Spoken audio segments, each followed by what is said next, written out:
In 1853, Japan looked hopelessly behind.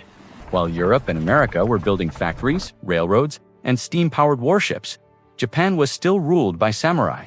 Most nations in Asia were falling under Western influence. Many believed Japan would be next. But something extraordinary was about to happen.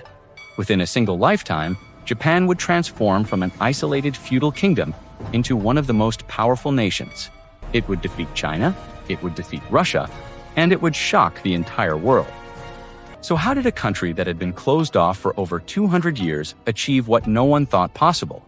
How did a nation that deliberately cut itself off from the outside world become one of the most powerful countries in just 40 years? To understand that transformation, we first need to look at the world Japan was escaping from. In 1603, after decades of civil war, a powerful military leader named Tokugawa Ieyasu emerged victorious.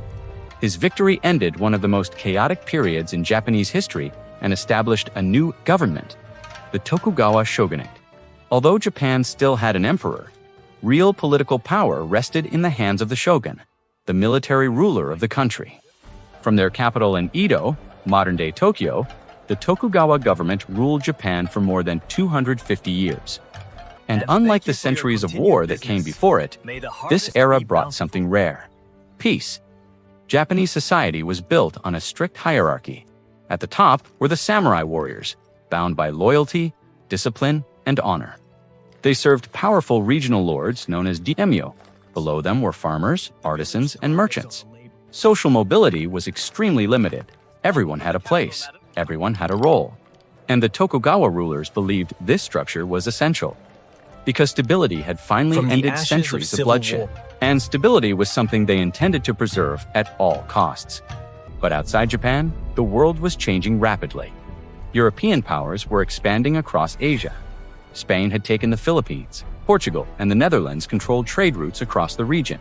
Christian missionaries were spreading across new territories. To Japan's rulers, this looked dangerous.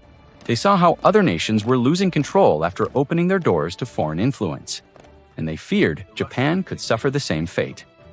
So they made a decision that would define the next 200 years.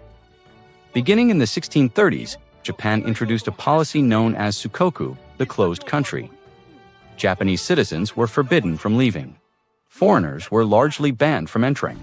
Trade was restricted to a few tightly controlled ports, and foreign influence was kept at a distance. For more than 2 centuries, Japan remained largely isolated from the outside world. There was contact mainly with Dutch and Chinese traders, but it was heavily controlled. Japan had chosen security over openness, and for a long time, it worked.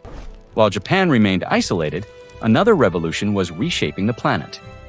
In Europe and America, factories rose across cities, steamships crossed oceans, railroads connected nations, and new weapons made traditional armies obsolete.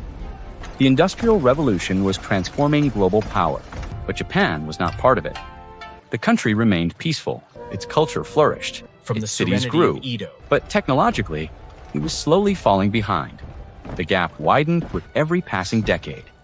For more than 200 years, Japan had successfully kept the world at a distance. But in the summer of 1853, that isolation would come to an end.